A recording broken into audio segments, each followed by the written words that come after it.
ꯃꯌꯥꯝ ꯃꯅꯤꯄꯨꯔ ꯇꯣꯞ ꯆꯦꯅꯦꯜꯗꯒꯤ ꯚꯤꯗꯤꯑꯣ ꯑꯃꯗ ꯑꯞꯗꯦꯠ ꯇꯧꯖꯒꯦ ꯑꯗꯨꯗꯤ ꯍꯧꯖꯤꯛ ꯏꯟꯗꯤꯌꯟ ꯑꯥꯔꯃꯤꯒꯤ ꯚꯦꯀꯦꯟꯁꯤ ꯂꯥꯛꯑꯦ ꯀꯔꯤ ꯀꯔꯤ ꯚꯦꯀꯦꯟꯁꯤꯅꯣ ꯂꯥꯛꯏꯁꯦ ꯑꯗꯨꯒ ꯀꯔꯝꯕ ꯃꯇꯝꯗꯒꯤ ꯊꯥꯖꯤꯟꯕ ꯍꯧꯗꯣꯏꯅꯣ ꯍꯥꯏꯕꯅꯆꯤꯡꯕꯗꯨꯃꯊꯪ ꯍꯥꯏꯖꯔꯛꯀꯦ ꯑꯗꯨꯒ ꯍꯧꯖꯤꯛꯀꯤ ꯑꯣꯏꯅ ꯁꯤꯒꯤ ꯐꯣꯔꯝꯁꯤ ꯑꯗꯨꯝ ꯊꯥꯖꯤꯟꯕ ꯌꯥꯔꯦ ꯃꯥꯏ ꯑꯣꯐꯤꯁꯤꯌꯦꯜ ꯋꯦꯕꯁꯥꯏꯠꯁꯨ ꯄꯤꯔꯦꯀꯣ www.joinindianarmy.nic.in ꯗ ꯆꯪꯉꯀꯥꯟꯗ ꯑꯗꯨꯝ ꯑꯩꯈꯣꯏ ꯑꯦꯄ꯭ꯂꯥꯏ ꯇꯧꯕ ꯌꯥꯔꯦ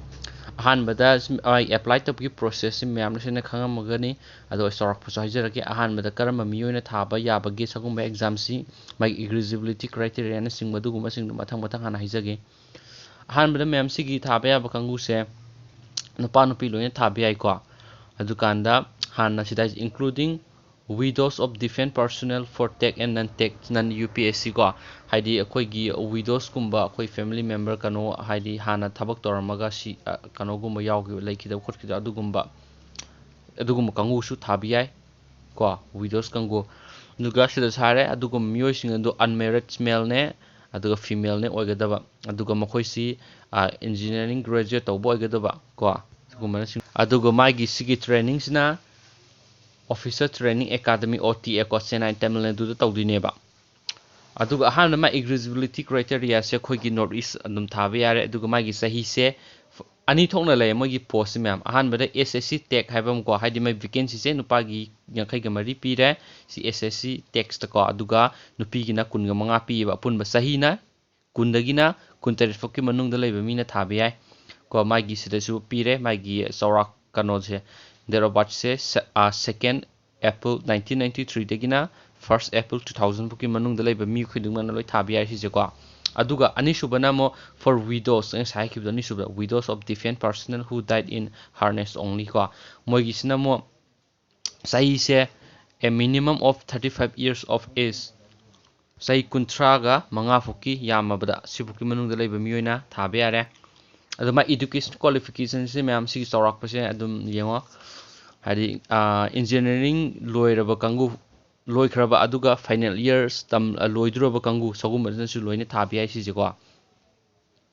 ꯁꯤꯁꯤꯅ ꯑꯃꯨꯛ ꯑꯩꯒꯤ ꯐꯥꯔꯁ ꯑꯣꯞꯁꯟ ꯀꯩꯅꯣꯒꯤꯁꯤꯅꯦꯕ SSC ꯇꯦꯛꯀꯤ ꯑꯗꯨꯒ ꯋꯤꯗꯣꯁ ꯀꯥꯡꯕꯨꯒꯤꯅ ꯃꯣꯏꯒꯤꯁꯦ ꯑꯗꯨꯝ ꯆꯨꯝꯅꯒꯤ ꯀꯩꯅꯣ ꯑꯣꯏꯕ ꯀꯥꯡꯕꯨ ꯍꯥꯏꯗꯤ ꯑꯦꯅꯤ ꯒ꯭ꯔꯦꯖꯨꯑꯦꯁꯟ ꯂꯣꯏꯔꯕ ꯑꯗꯨꯒ ꯏꯟꯖꯤꯅꯤꯌꯥꯔꯤꯡ ꯂꯣꯏꯕ ꯀꯥꯡꯕꯨ ꯊꯥꯕ ꯌꯥꯏ ꯁꯤ ꯑꯦꯛꯖꯥꯝꯁꯦ ꯇ꯭ꯔꯥꯏ ꯇꯧꯕ ꯌꯥꯏ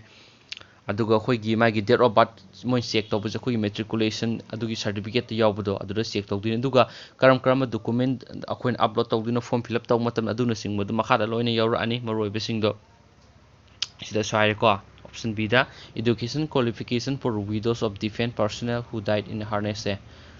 graduation in any discipline ꯀꯣ ꯍꯥꯏꯔꯦ ꯑꯗꯨꯒ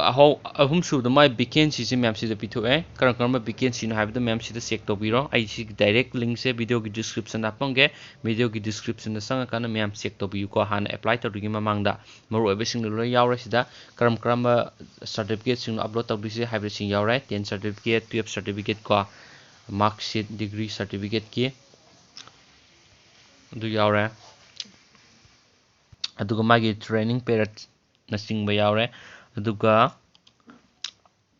ꯃꯥꯒꯤ ꯁꯦꯂꯔꯤꯒꯤ ꯃꯇꯥꯡ ꯄ꯭ꯔꯃꯣꯁꯟꯒꯤ ꯃꯇꯥꯡꯁꯦ ꯃꯥꯏ ꯗꯥꯏꯔꯦꯛ ꯂꯤeutenantꯗꯤ ꯍꯧꯗꯣꯏꯅꯦ ꯃꯥꯏ ꯄ꯭ꯔꯃꯣꯁꯟꯁꯤꯀꯣ ꯁꯤꯗ ꯍꯧꯔꯦ ꯑꯗꯨꯒ ꯆꯍꯤ 2 ꯀꯝꯄ꯭ꯂꯤꯠ ꯑꯣꯏꯔ ꯃꯇꯨꯡꯗ ꯀꯦꯞꯇꯦꯟ ꯂꯥꯛꯑꯅꯤ ꯆꯍꯤ 3 ꯑꯃꯨꯛ ꯀꯝꯄ꯭ꯂꯤꯠ ꯑꯣꯏꯔ ꯃꯇꯨꯡꯗ ꯑꯃꯨꯛ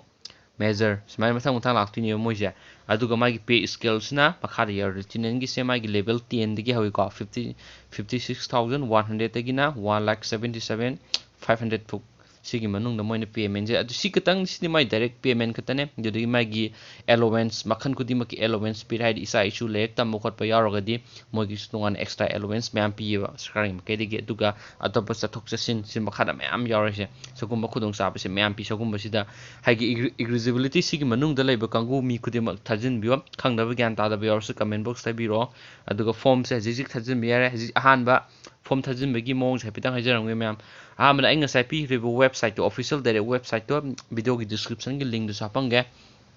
ꯑꯗꯨꯗ ꯆꯪꯉꯀꯥꯟꯗ ꯑꯍꯥꯟꯕꯗ ꯑꯩꯈꯣꯏꯅ ꯃꯥꯒꯤ ꯋꯦꯕꯁꯥꯏꯠꯇꯨꯗ ꯍꯥꯟꯅ ꯔꯦꯖꯤꯁꯇꯔ ꯇꯧꯕ ꯀꯥꯡꯕꯨꯗꯤ ꯔꯦꯖꯤꯁꯇꯔ ꯇꯧꯗ꯭ꯔꯁꯨ ꯗꯥꯏꯔꯦꯛ ꯂꯣꯒ ꯏꯟ ꯇꯧꯔꯒ ꯑꯦꯄ꯭ꯂꯥꯏ ꯇꯧ ꯌꯥꯅꯤꯀꯣ ꯑꯗꯨꯒ ꯔꯦꯖꯤꯁꯇꯔ ꯇꯧꯗꯕ ꯀꯥꯡꯕꯨꯗꯤ ꯍꯥꯟꯅ ꯔꯦꯖꯤꯁꯇ꯭ꯔꯦꯁꯟ ꯇꯧꯕ ꯑꯃ ꯗꯔꯀꯥꯔ ꯇꯥꯏ ꯔꯦꯖꯤꯁꯇ꯭ꯔꯦꯁꯟ ꯇꯧ ꯂꯣꯏꯔ ꯃꯇꯨꯡꯗ ꯃꯣꯏ ꯄꯥꯁꯋꯥꯔꯗꯀ ꯑꯗꯨꯒ ꯅꯣꯏꯒꯤ ꯔꯦꯖꯤꯁꯇ꯭ꯔꯦꯁꯟ ꯑꯥꯏꯗꯤꯒ ꯄꯤꯔꯛꯀꯅꯦꯕ ꯑꯗꯨ ꯍꯥꯞꯆꯤꯜꯂꯒ ꯂꯣꯒ ꯏꯟ ꯇꯧꯔꯅꯤ ꯃꯣꯏ ꯋꯦꯕꯁꯥꯏꯠꯇꯨꯗ ꯑꯗꯨꯒ ꯑꯩꯈꯣꯏꯒꯤ ꯁꯤꯒꯤ ꯐꯣꯔꯝꯁꯦ ꯑꯩꯈꯣꯏꯅ ꯑꯦꯄ꯭ꯂꯥꯏ ꯇꯧꯕ ꯌꯥꯗꯣꯏꯅꯦꯕ ꯑꯗꯨꯅꯆꯤꯡꯕꯁꯤꯗ ꯂꯣꯏꯅ ꯍꯥꯏꯔꯦ ꯑꯗꯨꯒ selection procedure sida selection procedure gi matangsu sida loina palle aduga sigi direct mayam sina haidi chawrakpam ai ngasa haijakre ko ahan bada magi qualification gi matang se hai engineering kangu khatangi oina oire sise engineering loiraba kangu natragana final year da leibu kangu mi khudimo loina thabi ai bisi exam ko aduga magi ngasa widows kangu do die hardness aduguma sang du kangu dudi moi direct engineering natragasu BA loiba kangu BA tech loiba kangu adum thaba apply tawbi yai ba moi kangu sahi si yamdrabra kundagina kuntare foki manungna adu widows kangu gidi sahi kunthonga hamna mamang adugi kano adu mamang tawgada adu form da jik thajin ba yare aduga vacancy si sarana 191 na pitho isi moi vacancy dum sense rock pa isi diko aduga mayam si yingsin biro magi selection procedure ne medical examination kamain tawba interview kam tam tawba aduga traveling allowance ki matang na merit list adu loira ani du direct selection phangdine ba aduga training tawdine ba online application will off and on si makhara hape 24 July ko haji 24 July hen krai ji apply to yare aduga August ki tang kunithoi phuki kunithoi ki mamang to biyoba sida last date oye ba ko aduga mem video sai lu sinjarage yam sangrani khangda biar comment box tai biro aduga and thank you so much bye bye